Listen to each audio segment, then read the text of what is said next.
Hello and welcome to the Cinementalist podcast for cinementalist.com. My name's Andy. Sitting next to me is Floki, and sitting across from me is Liam. How's it going, my friend? I'm good, mate. I've got a couple of weeks off coming up soon, and I cannot fucking wait. Yeah? Can't do anything with it, but I'm not going to be there, so that's all that counts. The usual sit around in your pants stuff, right? Yeah, watching films, maybe having a cheeky tug or two. I haven't got a girlfriend, so... Any takers? Please do write into the Cinementalist podcast. Would you like a growly voice film reviewer? We've got one. It's okay if you say no. Absolute disaster before we started recording this evening, Liam. What's that? I haven't seen myself in a mirror for a couple of weeks, so I decided, my mustache feels like it's getting a bit long. I should probably go and trim that. I've got a beard, and I probably trim a mustache maybe once a month. Yeah. And I hadn't seen it in a month. And I looked in the mirror, and it has gone, I'd say, a good 30 to 40% grey. Wow. Yeah, I was not impressed. Yeah, but see, I mean, you are just subjectively. I've always thought you were actually quite a decent looking fella, so that means that you've got the silver fox thing. There's nothing wrong with the silver fox thing, man. Believe me, if you'd seen the mustache before it was trimmed, you would not say silver fox. You would say tramp under a bridge. was the look I was going for on that one. But it's not the look, it's how you rock it. Yeah, I keep telling myself that. Yeah, my girlfriend thinks it's absolutely hilarious. She's been taking the piss non-stop about my continuing grey mustache.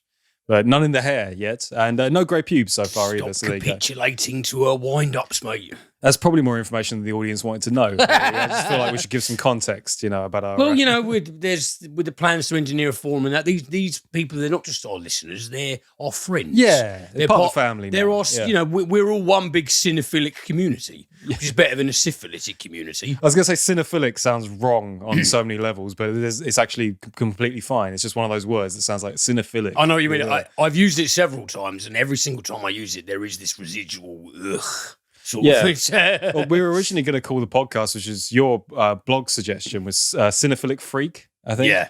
But we thought that was even harder to pronounce than Cinementalist. It's got connotations of disease. Yeah, cinephilic.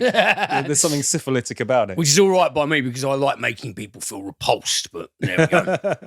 Well, hopefully the podcast is doing just that. Okay, film news then. Let's crack on with the show. First thing I got this week, there's actually quite a lot of new movies being announced at the moment, which is very cool to see. I think now that the lockdown restrictions, we've got an end date for it. Budgets are starting to be freed up. People are starting to move towards pre-production.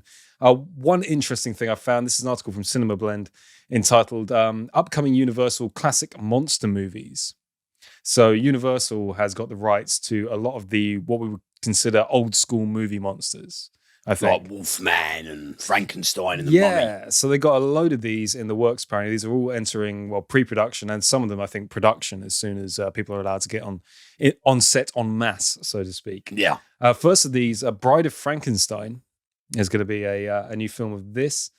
From the article here, this is the first of the batch of some roots in the collapsed dark universe, with The Mummy scriptwriter David Cope still set to be behind the Bride of Frankenstein movie. It was initially in the works to be part of Universal's shared universe with Beauty and the Beast Bill Condon directing and starring Angelina Jolie, although she is no longer involved. Since the dark universe fell apart, probably because The Mummy was terrible.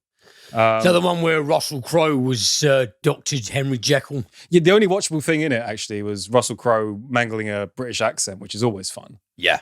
But pretty damn hilarious. Given that The Mummy, the Brendan Fraser, is so widely loved, to sort of do another version of it with Tom Cruise. I've always enjoyed the Brendan Fraser Mummy. Yeah, even the sequel's quite good. It's really cinematic. It's got, I think, Arnold Vosloo just makes such a great villain. Do you know what? The amount of people I had arguments with back in the day who were like, who plays the main villain in The Mummy? And they would always say Billy Zane.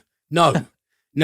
Do you know how many people made that mistake? They mistaking Arnold Vosloo for Billy Zane. It was it's pretty incredible. Yeah. Well, last summer, Cope said he delivered a new draft to Universal, and new directors were being determined for Bride of Frankenstein. The writer, who also wrote Jurassic Park and Spider-Man, has said the movie will discuss the idea of ownership of women that is especially relevant in the Me Too era.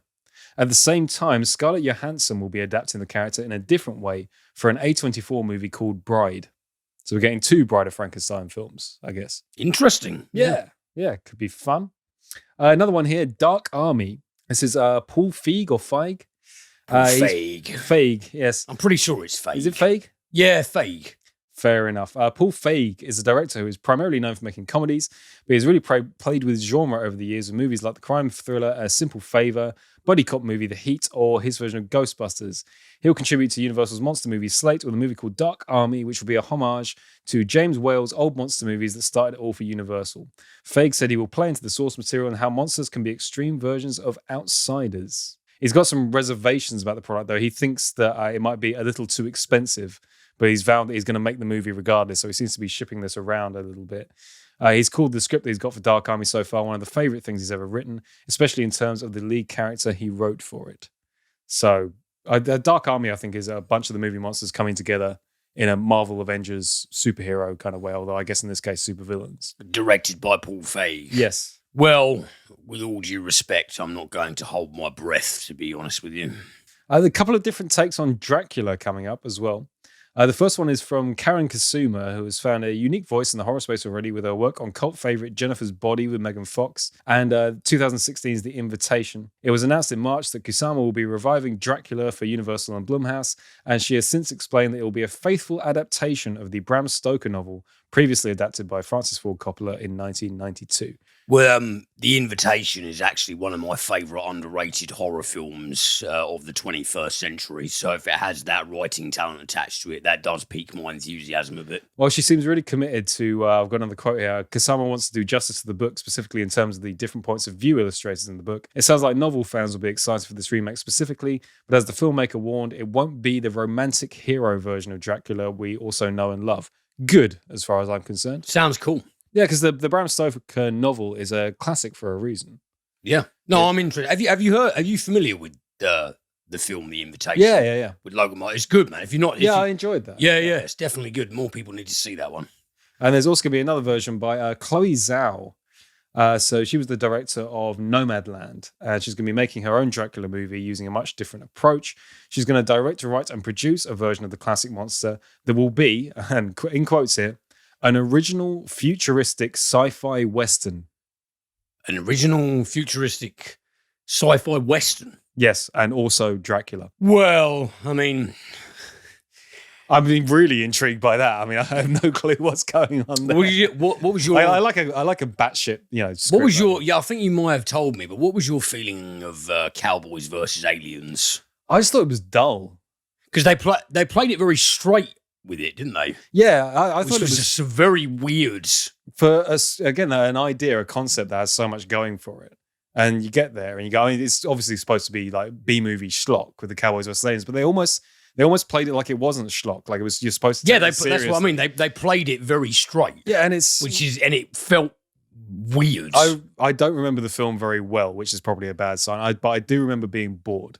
And in a film entitled Cowboys versus Aliens, I think the one thing you should not be is bored. So there you go. No sale. Yeah. What else have we got here? Frankenstein, of course. This is really interesting.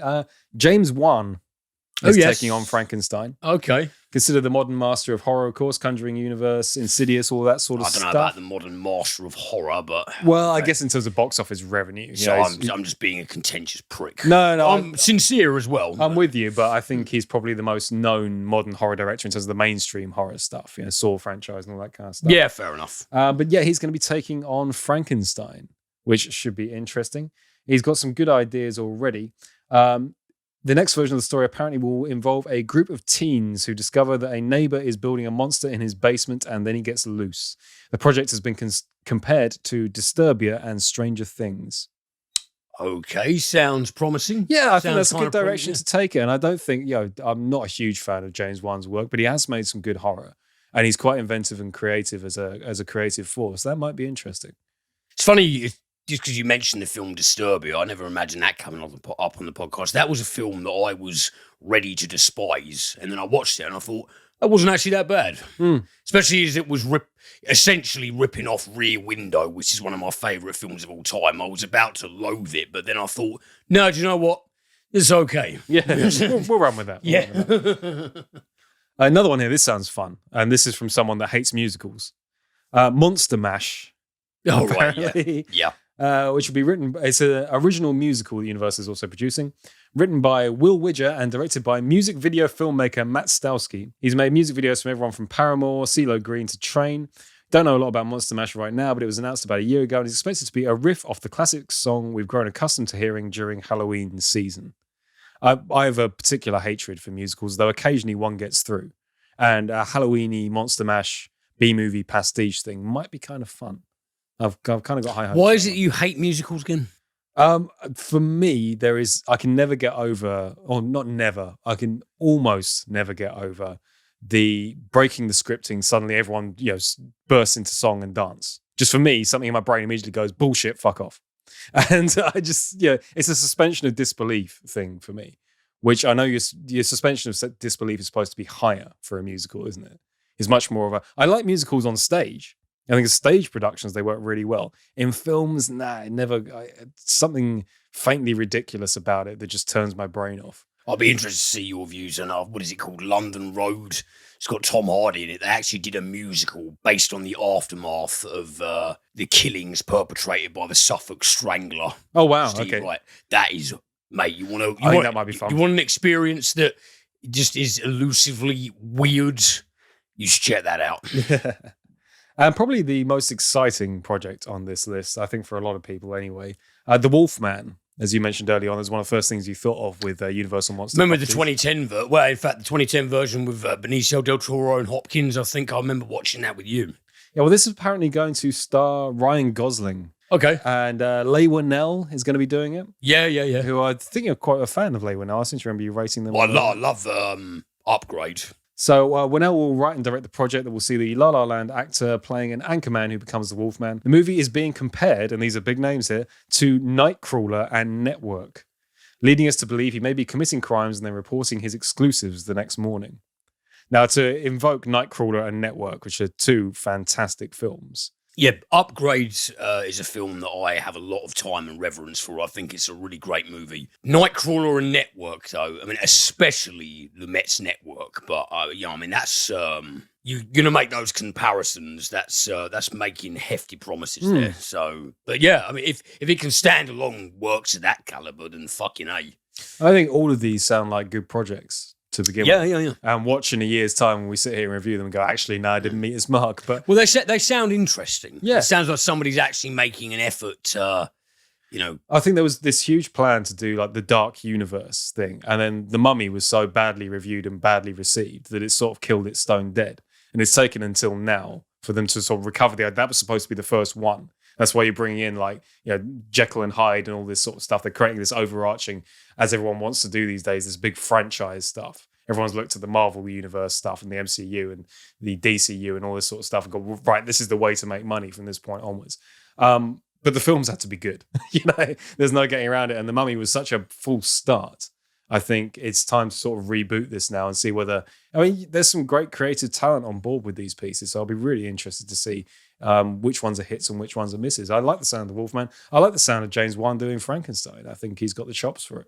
Yeah, I don't know, it's interesting. I'm definitely going to be intrigued to give them a rundown.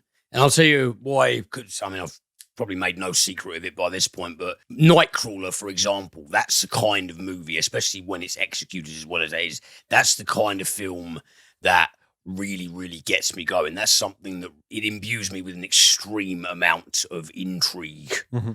And franchisey monster / superhero stuff is just the apex of tedium for me. And I know a lot of people will jump down my throat for that, but it really is. So if people can revolutionize it, if people can just deracinate the contemporary state of the mainstream film industry, and even if they don't get rid of these tropes, these USPs altogether, if they can actually do something novel with them, really pull it off, that would be cool. I think it sounds like the creative ideas are there, and hopefully the end result will reflect that. Yeah, I'm looking forward to it. Yeah, definitely, man. Okie dokie then, well, let's kick off the show. Liam, as usual, has a couple of film reviews for us. What's up first? Right, well, I think the past couple of times, at least, I've waffled on about a couple of streaming services, haven't I? You have, yep. Well, a couple of days ago, I decided to sign up for a free trial of Shudder.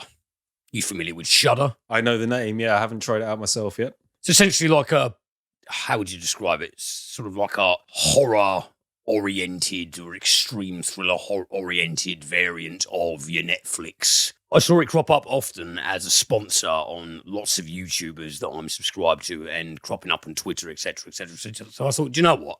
I'm doing free trials on, I started off doing free trials. I now am paying for Prime on top of Netflix as well. So I'm going to be dogpiling monthly debits at this point. It's the trouble with reviewing everything is you need to sign up to all these fucking streaming services. Exactly. Now, well, if this fucking pays off, I won't need to worry about that, will I, peeps? Nah, sorry. That's a very, nah. But, Is this the point where I point out that we're not being paid by Shudder or indeed any other We're not being streaming paid by service? anybody. No. We're not being paid by anybody at all. But yes, so I thought I'd take a bit of a dive into Shudder, and I gave this movie a spin. This is a new one called Sun. This is directed by Irish director Ivan Kavanagh. Are you familiar with Ivan Kavanagh? The name sounds familiar. Did Never Grow Old with Emil Hirsch and John Cusack. He's done a few films so far. Nothing really amazing, but nothing really terrible either. This is a new horror film written and directed by him, and this stars Andy Matichak, who a lot of people will know from, I believe it's the 2018 reboot of Halloween with Jamie Lee Curtis, where it excises all of the sequels and has Michael Myers escaping after 40 years. Yes, yeah. And him and Laurie Strode are not related as they are canonically. I quite like that as a Yeah, it was good. Yeah, it was good. Well, Andy Matichak was prominently in that. Well, she stars in Sun as Laura.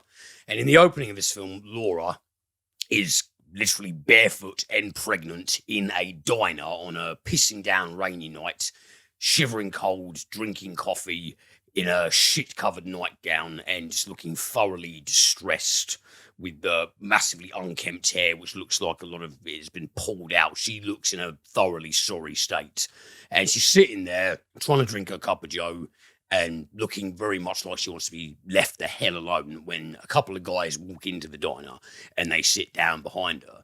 She gets very freaked out and she hightails it out of the door, gets into her car and hurtles down the motorway. But she goes into labour, has to pull the car over to the side of the road and is screaming like, "No, I don't want you, I don't want you." As soon as the baby comes out of her, her maternal instincts kick right in and she snuggles the little bundle. And then it skips forward 8 years. And now Laura is an elementary school teacher. And her son, that she gave birth to in the opening sequence, David, she has a very loving relationship with him. And they have a very comfortable and happy existence together as mother and son, a world away from the rather disturbing looking beginnings that Laura found herself in at the outset. So things are more or less going swimmingly in that kind of quotidian suburban life kind of way. He goes to school in the morning. She works at the school. She takes classes. I think like sort of developmental psychology classes. They're just living like a seemingly pleasant life. Well, one night, Laura hears weird noises coming from David's room, and she goes in there to check on him, and she finds him in bed with his pajamas taken off and a bunch of people just standing round his bed staring at her. And the door slams, and she can't open it. Naturally, she freaks the fuck out and is shrieking, goes next door, running across the road, slamming on her neighbour's door, saying, "Call the police, call the police, call the police." The cops show up, they do a sweep around. There's nobody in sight. There's not even a sign that anybody was on her property or around it whatsoever. So you think, okay, so far so weird. After that, David starts to become very sick. He develops these horrible rashes all over his body. He starts vomiting up blood. He keeps telling his mum that it hurts. He's in agony all over. And she rushes him to the hospital. And the doctors say that you need to prepare yourself for the likelihood that he's not going to wake up because we've done every single conceivable test there is and we don't understand what's wrong with him. So it's headed down a pretty fucking dark trajectory at this point. But then he just miraculously gets better. Completely spick and span, absolutely fine, as if nothing ever happened. She takes him home. One of the cops who was called to the first detail, played by Emil Hirsch. I've always been a big fan of Emil Hirsch. He's a officer named Paul. He sort of starts paying close attention to Laura and David, watching over them, seeing if they're okay, etc., etc. And David falls ill again and then gets better. Several times this happens in the film. David falls violently ill and then gets better. And Laura puts two and two together and decides to tell Paul, the police officer played by Hirsch, what she thinks is happening. What we saw in the opening of the film was Laura fleeing a cult that she was raised in. A very violent, sick, dangerous, demon-worshipping, child-molesting cult that was led by her father. That's what she was fleeing in the opening of the film. And she believes that the cult members are somehow engineering events in order to get their hands on David. They want him for some purpose or another. The closer she senses their proximity, the more zeroed in upon she feels, the more extreme the lengths she's willing to go to protect her son and keep him out of their clutches. And all throughout the film, there's a sort of a strain of ambiguity as to whether this is valid, this is happening. There are supernatural goings-on that are being engineered by this group, or if Laura is completely batshit insane, and this is something that her mind is manufacturing as a way of coping with the trauma of suffering bog standard, yet nevertheless horrific childhood abuse. So there's quite a lot going on in there. Yeah. Now, Son, what can you say about Son? Really great performances. Andy Matichak is really, really good in it. I really liked her as Laura. She really sold me as a mother who comes from a troubled background, really fiercely protective and loving of her boy. The kind of natural gamut of emotions you would expect someone to run through that: protectiveness, desperation, feeling heartbroken, feeling strained. I think Matichak pulls that off very, very well. Luke David Bloom, who plays her kid as well, I think he did a very, very nice job. When it came to Emile Hirsch, I really like Emile Hirsch. I like Emile Hirsch in most things I've seen him in. I thought he was great in Killer Joe. I liked him alongside John Cusack in Ivan Kavanagh's other effort, Never Grow Old. I've always thought Emile Hirsch was very good. He's not really given a lot to work with here. His character, the police officer of Paul, kind of shows up, looks a bit perturbed and confused. And the film starts to go down. It quickly abandons it, but it starts to go down a romantic subplot for Paul and Laura. And I think, oh God, not one of these fucking things again. Shoehorned. Yeah, you took the word out of my mouth. Total shoehorned. And the fact that the film did away with it, essentially treated it as a red herring for all intents and purposes. I was glad about that fact, though I wish it didn't bring it up in the first place because it was pointless and irritating and not believable. Emile Hirsch's performance is very, very underwritten and essentially pointless. And what Son does is that it goes from quite an auspicious and interesting opening. It maintains really good cinematography and score pretty much all the way through, but it goes from nice, elliptical, mysterious writing into implausibility in terms of character behavior. Laura kind of goes from a scared and defensive mother to perpetrating actions that just seem wildly out of character for her general persona. And they tease at the fact that, well, she is psychologically broken because she endured this and this, and she's very protective of her son. A mother's love knows no limits, etc., etc. Yes, okay, I get that. I understand the implication, but it didn't feel authentic to me. It seemed that they really rapidly accelerated a lot of Laura's arc in the film in terms of her actions, and that took me out of it a little bit. It has her doing a lot of things that just seemed completely utterly ridiculous, and the payoff was a little bit shabby. So yeah, I know we've said it a million times before in the podcast, we don't usually assign ratings to these things, but Son, if I had to give it some sort of rating, it would probably be a 5 out of 10. It's kind of it hits a middling point where it doesn't suck, but it starts really cool, and then it just ambles along until it finished, where you think, well, yeah, that was baseline watchable at best, but it could have been a shite sight better. Yeah. So yeah, rather middling in all. Yeah, no, fair enough. Okie dokie. Well, it inspired me, nevertheless, to do a bit of deeper digging in terms of the Shudder back catalogue, and that led me to Blood Quantum. Now, this film initially screened at the Toronto International Film Festival in 2019, and it was put on VOD in April of last year, I believe. This is written and directed by Jeff Barnaby, who is a Mi'kmaq director from Canada. Mi'kmaq, this tribe of First Nations peoples occupying Canada. And this takes place in the year 1981 on the Red Crow Reservation of Mi'kmaq people. And it opens with Kasigu, who is an elderly First Nations retired police officer played by Stonehorse Lo Goldman. And he's fishing, and he retrieves some salmon or trout from the stream, and he's gutting them, and all of a sudden they start flailing about, jumping off of the chopping boards, falling onto the floor, leaping about everywhere, and he, as you would, he's got a look on his face like, that's not supposed to happen. Cuts to Gaseagle's son, Sheriff Trailer, played by Michael Greyeyes. He's the principal sheriff for the Red Crow Reservation. I always think Native American names are so cool, by the way. Well, Native Canadian, technically. No, Native Canadian. But no, I know what you mean. That's the thing, Michael Greyeyes, Stonehorse, Lone Goman. I wish someone would give me a name like Stonehorse. Yeah, it's it's really, I agree with you, man. The indigenous American, or the names of the indigenous people of the Americas, they are fucking badass. It's going to be Greybeard at this rate. Yeah, that's okay. I'd pick one of them over my own name. Sorry, mum and dad. But so Gaseagle's son, Trailer, he is the sheriff, the principal lawman on the Red Crow Reservation. He's got two sons, Joseph and Lysol, played by Forrest Goodluck and Kiowa Gordon. They're half brothers.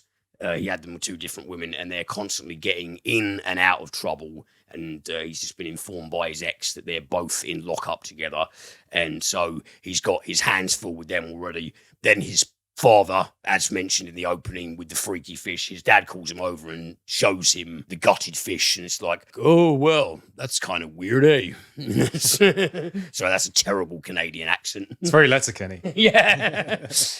And so, and Gaseagle says to him, I've been fishing these rivers for 60 years, and I've never seen anything like that. It's fucking strange, eh?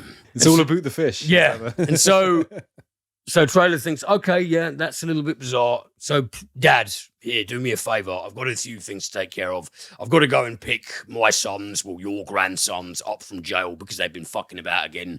Take this secondary badge. You're now my honorary sheriff for the day. Go and complete these tasks for me. So, it's kind of like a humdrum, run-of-the-mill day on the Red Crow Reservation. Until Sheriff Trailer shows up to the station to pick up his sons, meets his ex there, who is the younger boy's mother, and they have a bit of a passive-aggressive back and forth, as is commonplace with ex-spouses and partners. And they go to retrieve the kids, and the two boys, Lysol and Joseph, are in lockup with a sort of local drunken white guy who is vomiting his guts up. Seems like he's either coming down hard from drugs or a booze bender. And all of a sudden, this guy starts throwing up blood. So the policeman on duty opens the cell and goes, what the fuck's going on here? And said white, drunken, druggy, whatever he is who's throwing up blood, lunges at the policeman on duty and bites him. Sheriff Trailer tries to grab the guy and starts whacking him, and this guy bites Trailer as well. And the reason the fish were flailing around after they'd been gutted, the reason that a dog who was a pet of one of Sheriff Trailer's friends that he euthanized in the beginning came back to life, leaping out of the trunk of the car, trying to bite everyone in sight, and the reason this guy in the drunk tank is vomiting up blood and trying to eviscerate anyone in reach with his teeth is because a zombie plague has infected the surrounding areas of the Red Crow Reservation. And the thing about this zombie plague is that Native Canadians are immune to it. Ah, I see. Okay. Yeah. So this turns you into a zombie if you're a white motherfucker. if you're from the First Nations, you're immune to it. It protects you. Some sort of cosmic justice going on. Yeah, there is. There's like a smallpox analogy. Yeah, there's sort of like a weird kind of fictional application of vengeance for years of colonization and dehumanization. Sure, yeah. Now I did wonder whether it was going to be zombies or vampires when you said about the So this reservation of Mi'kmaq people now have to contend with a horde of ravaging zombies who are pretty easy to demarcate because, as I said, it's only white people who can turn into zombies. Sure. So I won't give away far too many details of this, but essentially the film does, at some point, it does a jump from the first night and day of the discovery of this plague. And then it jumps forward. It did something that I liked it. I found it interesting the way it did it. It jumps forward 6 months, and then it shows how the people of the Red Crow Reservation have acclimatized to this zombie pandemic and how they're dealing with it. And I respected the objective of this film, and ultimately I really, really liked the way that Jeff Barnaby and co pulled this off, because what this movie is, it's kind of like a native Canadian spin on The Walking Dead when The Walking Dead was good, with a lot of the aesthetics of somebody like John Carpenter. There's a really cool, there's a lot of throwback feel in this, sort of uniformly strong performances with some really great levity in it as well. The punctuation of humor, this one, because it seems that all of the people on the Red Crow Reservation, there is this kind of jaded, deadpan, sort of tongue-in-cheek, brutal humor that they have that serves the film really nicely. And I really enjoyed all the performances in general. And it's funny and it's gory, and there's some decently applied jump scares, and I really liked the effects in it as well. But this film had a really, really intriguing and admirable way of marrying B-movie madness with really interesting socio-political content.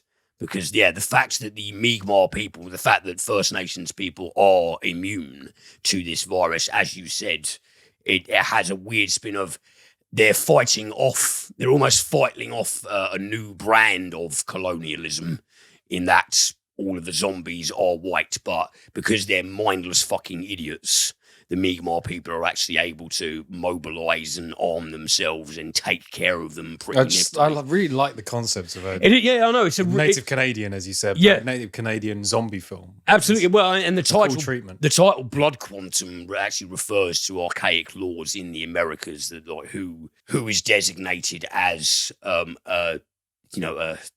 indigenous person of the Americas and who isn't. It's like, because you're an eighth, whatever you are. And it was a law applied by racist Anglo governments in order to consign natives to this or that. So it was a really, really fresh and intriguing spin on dynamics between people who obviously more than likely be descendants of white settlers in America, and the descendants of the Aboriginal Americans or Aboriginal Canadians in this place who were there in the first place. And it's just a really, really novel and original evolution of those structural dynamics in society. The fact, because it's weird, because all the way along I was thinking you could kind of view this through a dual lens, because it's like the white people becoming zombies, in a manner of speaking, that's a punishment for them, because they're now condemned to, their minds have been taken from them and they're just condemned to roam the earth as reflexive machines. But then, by the same token, the natives are being terrorized all over again. But as I mentioned before, they can, they mobilize in a very, very badass way. It walks a really nice tightrope between the dark humor and the implications with more gravity in it. And all in all, nicely acted, really enjoyable premise that's pulled off really, really well. I thought it had good moments of poignancy in it. It's annoying, actually, that a film that's got this much imagination and passion put into it is being propagated at such a low level. Because I was going through Shudder, where I looked at the poster and I thought, Blood Quantum, that title's got a ring to it. What's this about? Yeah, I have to admit, I wasn't aware of this. No, me neither. So I saw the title, I saw the poster, I thought, immediately striking. Then I read the synopsis and I thought, okay, I'll be having some of that. This sounds really, really cool. And it's good. It does what I hoped it would do. In that, it has the commentary on the plight of natives, whilst being funny, whilst supplying the kind of thrills and chills that you want a zombie movie to provide. It's solid work, man, and more people should see it. Horror hounds should see it. But, just genre fans, if you just like a movie, if you like a consistently watchable movie that hits the points, then you should see Blood Quantum, because it's cool stuff. Okay, then. Well, that brings me on to TV of the week. And this week, we haven't done it in a while, docuseries discussion. One of these? Yeah, one of these. Again? Well, no, you're right. It's been a while. For a specific reason, actually, because one of the things I have on in the background while I work on my laptop is there's a TV channel in the UK called Quest. And Quest, I believe, is owned by the Discovery network. And as a result, they are advertising quite a few documentaries at the moment on Discovery Plus, which is Discovery's streaming service. So I thought, very much like you do with Shudder, I'd give it a try. It's £5 a month for the Discovery Plus streaming service. You get Quest and all these other channels, but you also get the new Discovery documentaries. And what these are, I think, is an attempt to eat Netflix's lunch. Okay, because Discovery used to do quite good documentaries, and then over recent years they've fallen down the rabbit hole of more reality TV based stuff. And I've rated Deadliest Catch on this show before. Yeah. I think Deadliest Catch is genuinely good. It's reality TV as it's supposed I'd to. always get confused between that and what's the Jeremy Wade one? Oh, River Monsters, which is brilliant on an entirely Freshwater different detective. level. Yeah, freshwater detective.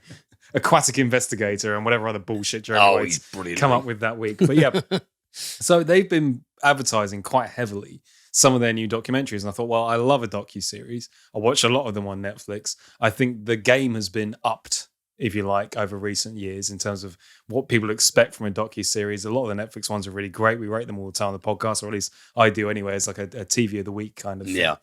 And they've got a few big ones. So I thought I'd go through a few of these. First one I want to talk about is called Unseamly. And this is the investigation of Peter Nygard. Are you aware of Peter Nygard? Rings a faint bell. Yeah, same with me. Peter Nygard is, or was at this point, a Canadian fashion tycoon. And he made his name in Winnipeg, creating this fashion company that wasn't particularly known in terms of high fashion like Gucci or Versace or the rest. It was more fashion for women of a certain age. So over the age of 40, looser cuts, that sort of thing, flattering cuts that weren't there for strutting down a catwalk. They were fashion that you could wear every day. Yeah. And he made a huge amount of money out of it. And his competition at the time were primarily focused on women under the age of 25.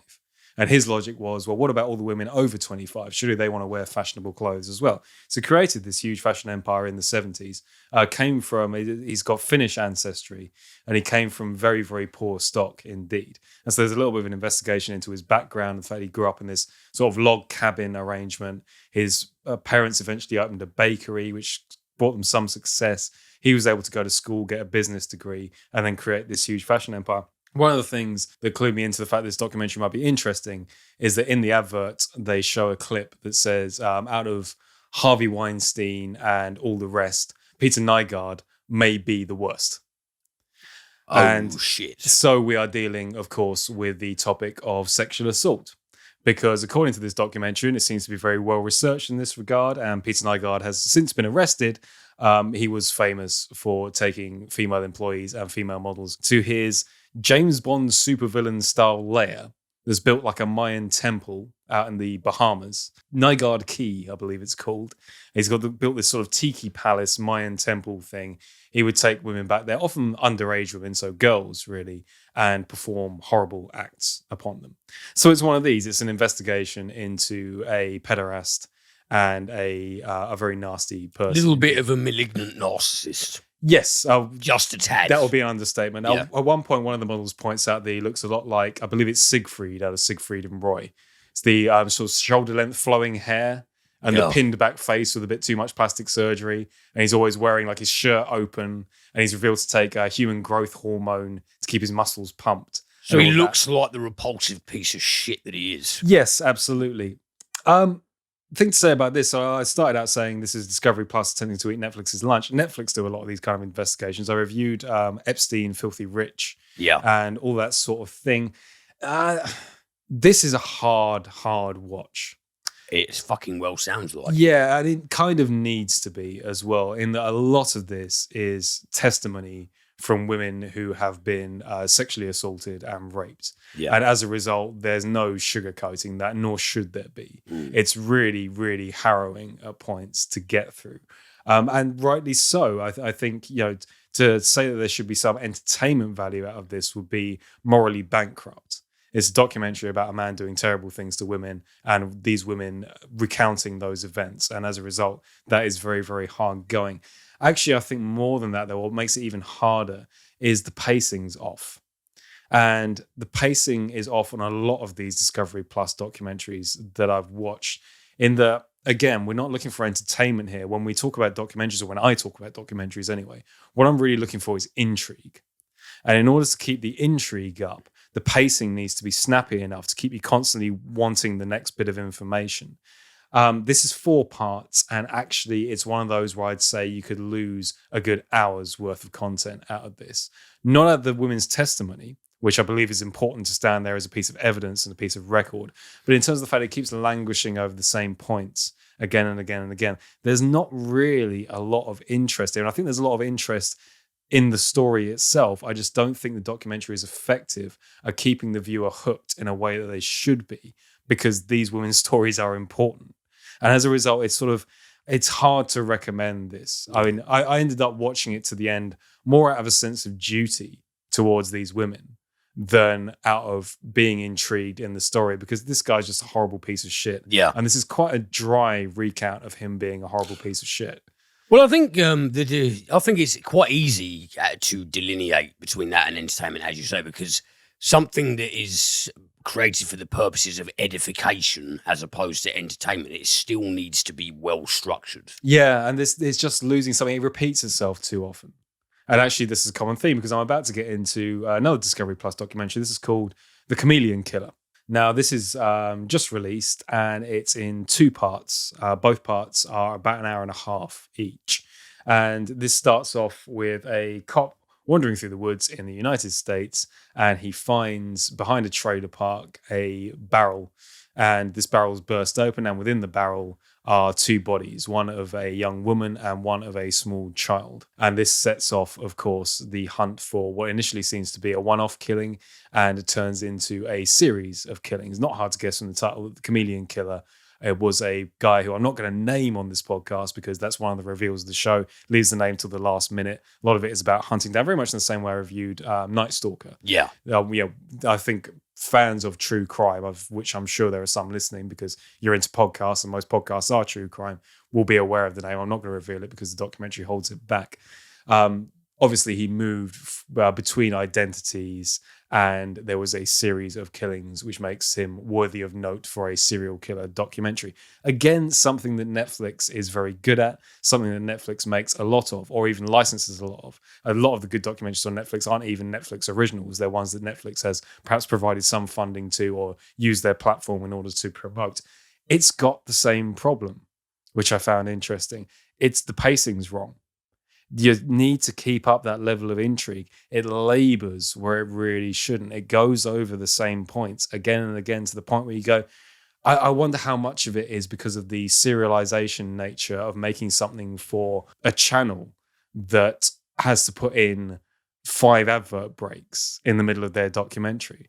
So there's always this thing with some American network television that when you watch it as a whole, when you watch it as one piece, you realize it's repeating itself often, because they're worried that during the advert break, people will have left or come back in like halfway through. It's got something different to contend with, whereas Netflix is built for that bingeable, watch it all in one format, which I think suits a docuseries much, much better. Yeah. This needs to repeat itself over and over. I'm repeating myself now by saying this point over and over again. If you think this is annoying, watch the documentaries, because you go, again, all the content in this could be taken down from 3 hours worth of content to 2 very, very easily. And that's a shame, because again, this is putting forward the stories of victims of a horrible, horrible person. And I want to say, watch this because you should be aware of this sort of stuff, because you should be aware of these people's stories, because a great amount of suffering was accrued, and it's important that this is out there. And it is. But is it intriguing, powerful experience the way it should be? Not quite. And I just get the feeling that Discovery is that they're obviously within the editing, within some of the shots, sort of dusty buildings and cameras moving slowly and a shot of someone's hand. You're thinking, yeah, they're really trying to go, hey, we've made documentaries for ages, and now we're making them like Netflix. You like us, right? But it's the commercial. Well, yeah, it's the commercial nature of the Discovery Channel format that actually kills these documentaries, which is very annoying, because otherwise they're quite good tales. But I found them both, for slightly different reasons, but with some similarities between the two, quite hard to watch. And I don't think, I can't sit here in good conscience and recommend them, although I do recommend looking into the stories. Would you agree or disagree that I think it's important that something being made for the purposes of bringing these events to light that a lot of people may otherwise not know about, and making sure they know the victims' names, make sure they know these people, these are real human beings, they went through this because of this animal. I think there's an inherent duty to present it well. Yeah, there is. I often end up tying morally. Really. I often end up tying myself in knots with these sort of things, because sometimes you want to say, I struggle with it on Night Stalker, because Night Stalker is entertaining. I mean, it sort of flat out is entertaining, but entertaining is the wrong word, really, because that almost sounds like you're condoning that you're getting some kind of, you're getting off on it. That vicarious thrill kind of. Is that aesthetic? You feel a little bit dirty about that. But I absolutely, your point, I think, stands, in its essence, in the, in order to effectively convey these stories, there are some tricks and techniques you can use to really keep the audience on tenterhooks, in which case you're able to deliver that information. I think a lot of people will have watched The Chameleon Killer and Unseamly and turned off about halfway through. And is that really doing justice to the story? I think with a snappier editing, and as well with Discovery Channel, they're obviously looking for a TV commercial format. So they've obviously said, right, this needs to be 4 episodes long. This needs to be 2 episodes long. You need to get this amount of content. And you feel at points that it's really stretching and padding. And that will kill the intrigue for the audience. And as a result, they won't know these events. And that's the antithesis of what a good documentary should be. I know you discussed it on the podcast before, but that aesthetic in Night Stalker that you mentioned, the sort of throwback to, if the 80s, splashy 80s cop drama. Essentially, these are the guys, you look at William L. Peterson and John Pankow in To Live and Die in LA, like, well, these guys are the real life variants of them. Do you think that aesthetic was there by means of confrontation, to be confrontational towards us because of the way that we lap up stylized violence and stylized nastiness, kind of like how Michael Haneke did with Funny Games? Do you think that aesthetic was there as a confrontational measure? Yeah, to a degree. Because if so, then that makes some modicum of sense. But I think it was a necessity in order to get the story across. But hey, hang on a minute. This is exactly like an 80s cop drama and an 80s police procedural. So let's frame it that way. The footage lends itself to that aesthetic. So I think it was a great stylistic choice in that sense, and it keeps you gripped until the end, so you learn the full story. So I think it's 2 hands serving the whole in that sense. I've got one more to talk about here. If you subscribe to Disney Plus, welcome to the Star Wars kiddie content channel. Okay, but one of the things you get with it, and then The Mandalorian as well, which is fantastic. One of the things you get with it, though, is a bunch of streaming content from National Geographic, because they're all part of the Disney wonderful mouse family. And I looked through the National Geographic documentaries and thought, oh, brilliant, because there's a ton of history stuff on there. And I've banged on many, many times about how much I like my history. And one particularly caught my eye. This is entitled The Lost Tomb of Alexander the Great. So this is following the archaeologist Pepe Papacosta, who is digging up a part of the city of Alexandria that is a public park currently. But she had a theory that underneath this public park was the royal quarter of the ancient city of Alexandria. And the royal quarter is where Alexander the Great's eventual tomb is supposed to be. And so she's got a permit from the government, and she's digging underneath this public park, trying to find any evidence of the fact that she's in the right spot. And so she's actually so far managed to dig up quite a large part of it that shows that she is on exactly the right spot as to where Alexander the Great's fucking tomb is supposed to be. Now, this would be the biggest archaeological find potentially of all time. And when we think of big archaeological finds, the first one to go to is Tutankhamun's tomb and Howard Carter. The thing about Tutankhamun was the tomb was really interesting because it was so incredibly well preserved. Tutankhamun, as a pharaoh, was actually relatively not that much of note. He was the boy king. Didn't really accomplish a huge amount during his reign. The thing was, this was an Egyptian tomb that hadn't been raided. It hadn't fallen prey to the ravages of time. Everything was so brilliantly preserved. If you were able to find the tomb of Alexander the Great, that would be absolutely mind-blowing. That'll be the thing people will be talking about hundreds of years from now. And she seems to be pretty much on it. She's found evidence of the fact she's in the right place. She's dug up busts and statues of Alexander the Great. She's dug up the road network that shows that her map that she's put over the top of the current city of Alexandria fits with where she's digging. She is literally this close to finding the tomb. So I was sitting there watching this thinking, this is absolutely fantastic. I love this sort of stuff. Really, really enjoying it. I was about half an hour into it and I had something to do. I either had to put the oven on or feed Floki or something like that. So I paused it. I went, oh, really, really enjoying this. Fantastic. Paused it, went up, did what I had to do, came back, went to play it. And I noticed I was half an hour into it. There was 15 minutes left.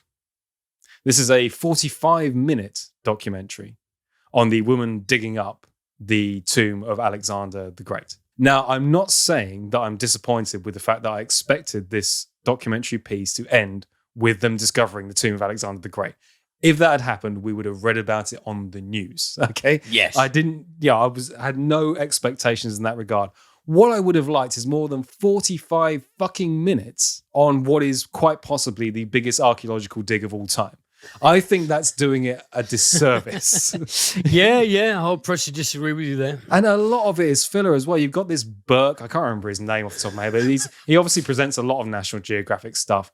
And he's wandering around going again and again and again. This could be the tomb of Alexander the Great. This could be the tomb of Alexander the Great. Do you know this could be the tomb of Alexander the Great? I fucking know because I'm watching the same program that you're making, mate. You've made that abundantly clear. This is begging. Even, okay, they haven't actually got to where they need to go with the archaeological dig. But an hour and a half program going into why Alexander the Great was so important, some of his accomplishments over the years, other tombs. There's one point where he goes to a tomb that looks like the style they would expect Alexander the Great's tomb to be. And you go, okay, brilliant. That's like an 8-minute segment in the 45-minute documentary. And you just think, what a waste. What an absolute waste of an opportunity to put this work into context in the way that it deserves. I can't get my head around why they would just put this down to 45 minutes. Obviously, part of that is to fit in the fucking adverts for when National Geographic air it on their channel or when it comes up on Discovery or whatever else. But at the very least, you could have put a bit more effort into what is essentially an astounding event. I hope and I pray that this documentary crew is going to be sticking with this woman as she continues her efforts because she is standing on the cusp of one of the great events of all time.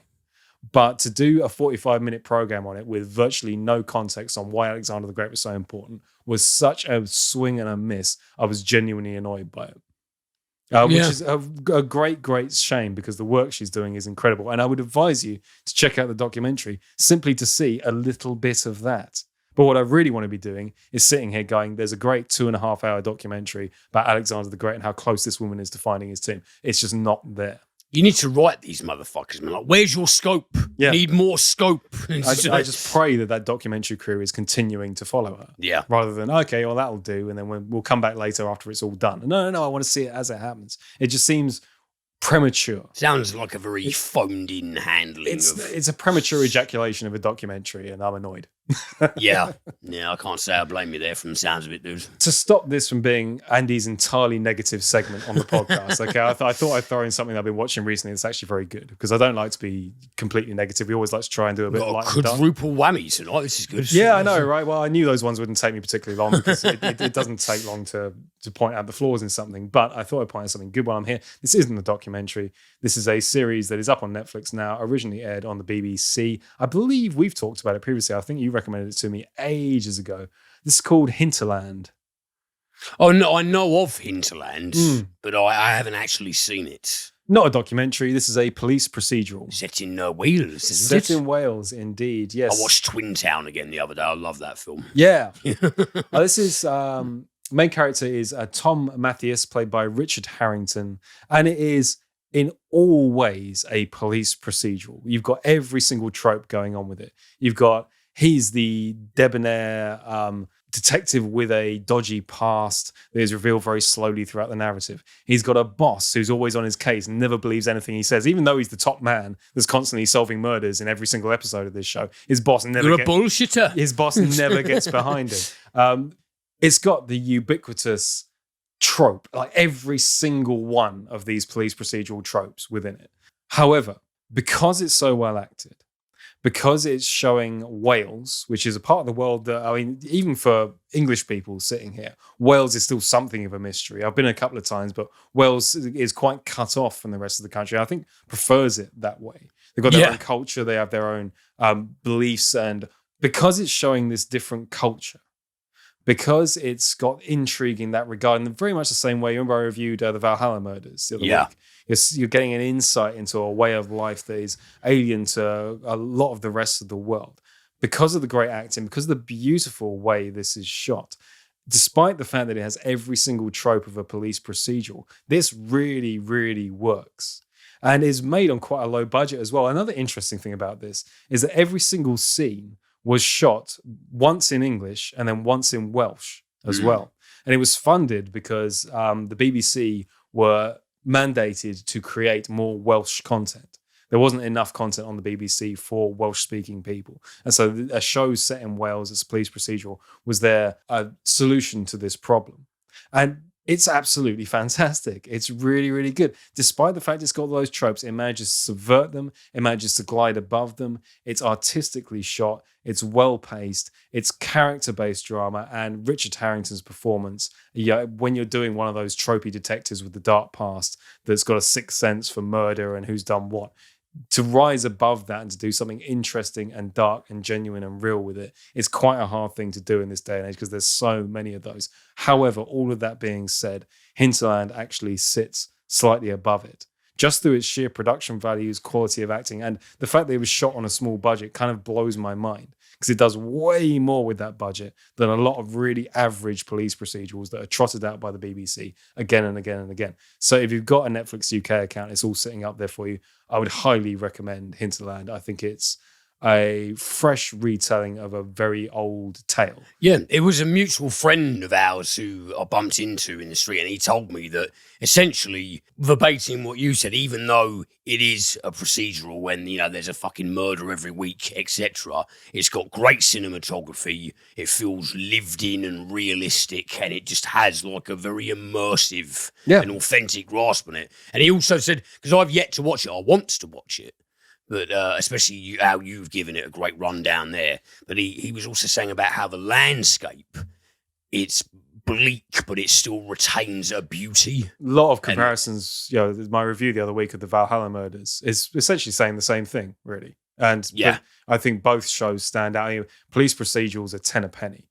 But between those two, I think there's some real unique, naturalistic, brilliantly shot, intriguing stuff. If you're a fan of the genre at all, you're doing yourself a disservice by not checking it out. I really do. So that's my positive notes to end my segment on. Sweet. Yeah, I'll be looking into Hinterland. Okay, then, trivia to finish off with. And based off of that really disappointing National Geographic documentary, I thought I'd do some trivia on Alexander the Great, because wouldn't you know it, he was quite interesting. He was quite an important man, wasn't he? Not that you'd know it from watching 45 minutes, but, 45 minutes of nothing. I thought, well, now you can go and you can listen to my trivia piece and learn some interesting things about Alexander the Great, and then you can go and watch the documentary with some context, which is what the documentary should have done in the fucking first place. So. You're going to retroactively make the documentary good. This is like bonus content for a program I didn't make. Yeah. Let's start off with this then. Alexander's father, Philip II of Macedon, hired Aristotle, one of history's greatest philosophers, to educate the 13-year-old prince. Little is known about Alexander's 3-year tutelage, but presumably, by the end of it, Aristotle's wise but worldly approach had sunk in. According to legend, while still a prince in Greece, Alexander sought out the famed ascetic Diogenes the Cynic, who rejected social niceties and slept in a large clay jar. Alexander approached the thinker in a public plaza, asking Diogenes if there was anything he in his great riches could do for him. "Yes," Diogenes replied. "Stand aside, you're blocking my sun." Alexander was charmed by Diogenes' refusal to be impressed, stating, "If I were not Alexander, I would be Diogenes." Years later in India, Alexander paused his military conquests to have lengthy discussions with the gymnosophists, naked philosophers from the Hindu or Jain religions who eschewed human vanity and clothing. Damn. There you go. Immediately interesting thing about Alexander the Great. He was educated by Aristotle. I first learned about Diogenes from you, and when you only had to tell me about the baseline shit of that guy for about a few minutes, and I thought I just immediately became a fan. Yeah, he used to live in a huge clay pot in the marketplace, and he only had one possession, which was a bowl, until he saw a young boy drinking out of the river with just his hands, and then he threw away the bowl as well. He had no worldly possessions. He's an interesting character. Well, you guys around nowadays saying you live a Spartan lifestyle? Yes. Alexander the Great's military tactics and strategies are still studied in military academies today. From his first victory at age 18, Alexander gained a reputation of leading his men to battle with impressive speed, allowing smaller forces to reach and break the enemy lines before his foes were ready. After securing his kingdom in Greece in 334 BC, Alexander crossed into Asia, where he won a series of battles with the Persians under Darius III. The centerpiece of Alexander's fighting force was the 15,000-strong Macedonian Phalanx, whose units held off the sword-wielding Persians with 20-foot-long pikes called sarissa. Perhaps his most famous victory came at Gaugamela, when he took on the Persian army of Darius III in 331 BC. Whereas Darius led 34,000 cavalry, plus some 200,000 infantry, Alexander's forces numbered only 7,000 cavalry and 30,000 infantry. Yet, despite being 1,000 miles from their homeland, Alexander's men routed the Persians. Some records state that 50,000 of Darius's men were killed in battle, compared to just 1,000 Greeks. Wow. He never lost a battle. In 15 years, it took him to conquer the huge area that and he never lost once. Is it in Die Hard where Han said, and Alexander looked over the breadth of his domain and wept, for he had no more worlds to conquer? Wept salt tears. Yes, it's for he had no more worlds to conquer. Yeah, a bit of a miss, that quote, but it's a nice one. Yeah. Very nice. I got a bit on the Phalanx, actually. The Phalanx, a rectangular mass military formation made up of closely ranked troops, was a formidable fighting machine. The spears used by soldiers in a phalanx were long, sometimes as long as 5 meters, and made of sharpened wood or metal-tipped wood. The tactic was perfected by Alexander's father Philip, who first learned of it after observing Greek armies. Interestingly, Macedonian author Polyneus says that Alexander spitefully made his men who had not fought bravely enough in battle wear the so-called hemithoricon. I'm really fucking myself over with pronunciation this week. A half-armor system that only covered the front part of the body. This punitive experiment made sure that the soldiers wouldn't turn their backs on the enemy. You can only have armor in the front. So the Phalanx as well, remember in 300? Yeah. So your shield would cover the guy on your left. So your entire role within the fight was to protect the guy to the left of you. And you'd hope that the guy to your right would protect you in the same way. And they used to put families and friends closer together in the Phalanx to make them protect each other harder. Yeah, so there was that whole thing about like Spartan cowardice and that kind of thing, like either come back with your shield or on it. A big part of that was, if you came back, whoever was to your left, you let them die. So yeah, deep, dark stuff, huh? Jesus Christ. Yeah. Legend has it that when Alexander the Great was about to invade Persia in 334 BC, the Persian king Darius III sent him a polo mallet and ball. It's thought that this gesture was either inviting the Macedonian to a game, or he was suggesting that Alexander should stick to games and avoid war. Whatever the intention, Alexander is said to have replied, "I am the stick and the ball is the earth," before going on to conquer Persia. Badass. Yeah, absolutely. Plutarch's Lives of the Noble Greeks and Romans, written 400 years after Alexander's death, reports that a most agreeable odour exuded from Alexander's skin, and that his breath and body all over was so fragrant as to perfume the clothes which he wore. The olfactory detail was part of a tradition begun during Alexander's lifetime of ascribing godlike attributes to the conquering king. Alexander himself openly called himself son of Zeus during a visit to Siwa in 331 BC. He was so godly he smelled good. Well, I don't know, man. I mean, one man's fucking, Yves Saint Laurent is another man's pile of feces. He can't have smelled good after battle. He could have smelled fucking horrible. Yeah. And that guy just liked a really nasty, musky, scatological pungence. That's a lovely image you're conjuring for the audience right there. Which is, and if that's what he likes, that's what he's into. Fair enough. That's fair enough. Live and let live. In 323 BC, Alexander the Great fell ill after downing a bowl of wine at a party. 2 weeks later, the 32-year-old ruler was dead. Given that Alexander's father had been murdered by his own bodyguard, suspicion fell on those surrounding Alexander, most notably his general Antipater and Antipater's son Cassander, who would eventually order the murders of Alexander's widow and son. Some ancient biographers even speculated that Aristotle, who had connections with Antipater's family, may have been involved. In modern times, medical experts have speculated that malaria, lung infection, liver failure, or typhoid fever may have done Alexander in. Yeah. Or downing a whole bowl of wine at once. I just imagine a huge punch bowl. It probably means like a little cup or something, but I just imagine him going nuts on a bowl of punch. So, sort of mad conqueror and potentially a raving pisshead. Because have they absolutely objectively ruled out what you just said there? Yeah. He might have died of alcoholism, which, even though horrible, sounds just more appealing than typhoid. He was the same age as me when he died, 33. Really? Mm. It's not very good innings. Well, maybe for the time period it was. But in 15 years, he managed to conquer a huge segment of the world. If you're interested in this sort of trivia, by the way, just look up his Wikipedia page. It is huge, vast, and extensive, and really a good read, actually. I had a lot of fun with this one. Mm. Almost immediately after his death in 323 BC, legends began to spread about Alexander the Great's exploits and life, which over the centuries became increasingly fantastic as well as allegorical. Collectively, this tradition is called the Alexander Romance, and the stories feature such episodes as Alexander ascending through the air to paradise, journeying to the bottom of the sea in a glass bubble, and voyaging through the land of darkness in search of the fountain of youth. Writing attributed to the Greek philosopher Aristotle references a diving bell, describing a cauldron forced straight down into water, thus keeping the air within it. In fact, it's possible that Alexander the Great saw, or was perhaps even in, a glass diving bell. There are stories about him visiting the bottom of the ocean in a glass ball during the famous siege of Tyre. These may very well just be legends, but it is conceivable that Alexander, who was curious to learn about everything, had a go in a glass diving bell himself. Wow.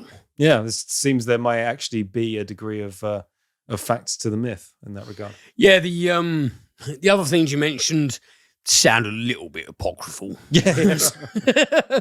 He's searching for the fountain of youth. He could have done that. He just wouldn't have found it, right? Yeah, precisely.